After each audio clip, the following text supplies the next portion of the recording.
Welcome আপনাকে লিখিত podcast ক্লিপসের এই ভিডিওতে। সাবস্ক্রাইব করে বেল আইকনটা প্রেস করে দিন এরকম আরও ইনফরমেটিভ ভিডিও সবার আগে পাওয়ার জন্য। ধন্যবাদ।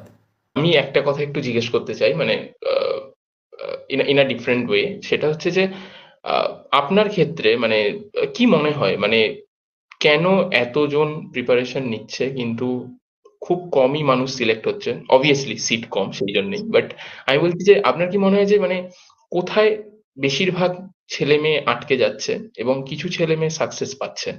মানে সেই পার্টিকুলার কোয়ালিটিস গুলো কি, যেগুলো তাদেরকে, মানে যারা সাকসেসফুল হচ্ছে তারা সাকসেসফুল হচ্ছে কি কোয়ালিটিস গুলোর কারণে? মানে যদি আপনার কিছু পার্সপেক্টিভ থাকে এই বিষয়ে, যদি একটু বলেন। প্রথম যেটা বলবো স্ট্র্যাটেজি। অনেকেই থাকে আমি হুম। দেখেছি, মানে ডাব্লিউবিসিএস করতে হয়, জাস্ট পড়ে যায়। মানে এরকমও হয়তো আছে যে আমরা সিলেকশন পেয়েছি যারা, তাদের থেকে হয়তো জ্ঞান অনেকেরই বেশি।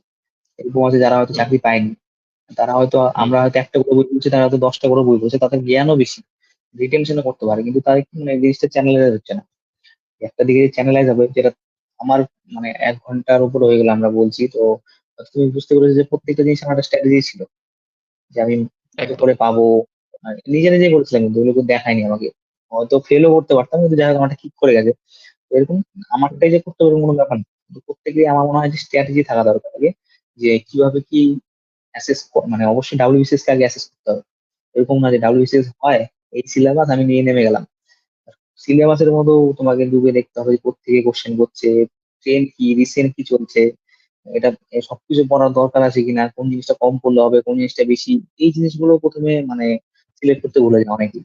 জাস্ট মানে মানে এটা তো একটা সাগর, সমুদ্র, এখানে যে জাস্ট ঝাঁপিয়ে পড়ে আর কি, যে না ডাব্লিউবিসিএস এই বই একবার কিনে বসলাম, শুধু পড়বো, আমার ডাব্লিউবিসিএস ক্র্যাক হবে। তো অবশ্যই প্রথমে ক্লিয়ার কাট একটা স্ট্র্যাটেজি বানাও।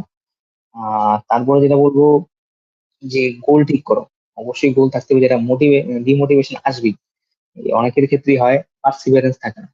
এই এতদিন ধরে হচ্ছে, মানে এরকম অনেক ছাত্রকে দেখেছি, বলা ঠিক না, হয়তো প্রিপারেশন শুরুই করেনি, তারাও ডাব্লিউবিসিএস নিয়ে বলছে যে এত লেন্দি সময়, এর জন্য হচ্ছে না। ইউপিএসসি এর থেকে ভালো, ওরা হয়তো এখনো পরীক্ষা দেয়নি একবার। এরকম আছে এখনকার দিনে। তো এখন হয়তো মানে ডুবই দিচ্ছে না ঠাকুরে, তার আগে ওদের অ্যাসেসমেন্ট করা আছে যে এটা ভালো এটা খারাপ, চাকরি বাকরি নেই, এটা বলছে, থাকে এরকম। তো প্রথমে বলবো যে এই চাকরিতে আসতে গেলে তোমার যদি মনে হয় সিভিল সার্ভিস ত্যাগ করবে, তোমার ধৈর্য অবশ্যই থাকা দরকার।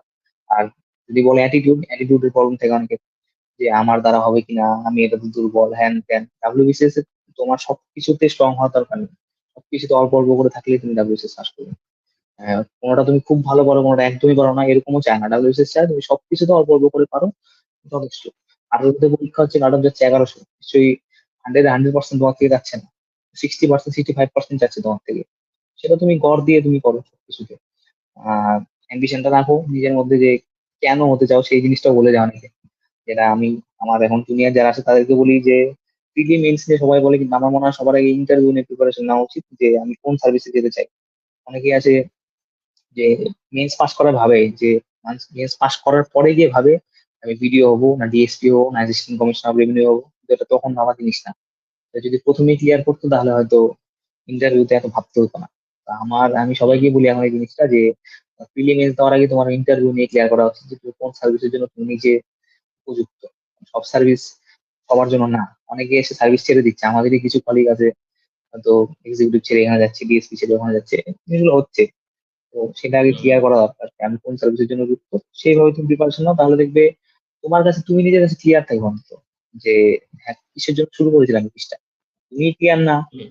তো ইন্টারভিউ তুমি কি জবাব দেবে। তো এইসব জিনিস ক্লিয়ার থাকো, অবশ্যই নিজের প্রতি ক্লিয়ার থাকো, নিজের প্রতি সৎ থাকো, একটা নির্দিষ্ট গোল থাকুক, যে মোটিভেটার নিজে হও। তাহলে আশা করি যে ক্লিয়ার করতে পারবে। আর না হলে জাস্ট ওই প্রিপারেশন নিচ্ছি, এরপর একের পর এক বই, কোনো স্ট্র্যাটেজি নেই, ডিপ্রেশনে যাচ্ছি, এই চাকরি নেই, হ্যান নেই, ত্যান নেই, সব নিয়ে করে পিছিয়ে যাচ্ছে। তার মধ্যে কিছু থাকে, লাখ তো অবশ্যই ফ্যাক্টর, একদম মানি আমি, কিন্তু তার আগে হার্ডওয়ার্ক। লাখটা আগে আসলে, আমি এটা বারবার বলছি, হার্ডওয়ার্ক তুমি করো, তাহলে তোমার লাখও ফেভার করবে, যখন মিলে যাবে আশা করি সাকসেস পাবে। অসাধারণ। সম্পূর্ণ ভিডিওটি শেষ পর্যন্ত দেখার জন্য ধন্যবাদ, এবং যদি ভিডিওটি ভালো লেগে থাকে তাহলে একটা লাইক করে দিন এবং সাবস্ক্রাইব করে দিন, যাতে এরকম আরও ভিডিও আপনি সবার আগে পেতে পারেন। এবং কমেন্ট করে জানান কেমন লাগলো বা আপনার কি মতামত এই ভিডিওটা সম্পর্কে, এবং বন্ধুবান্ধব সবার সাথে শেয়ার করতেই পারেন। Thank you.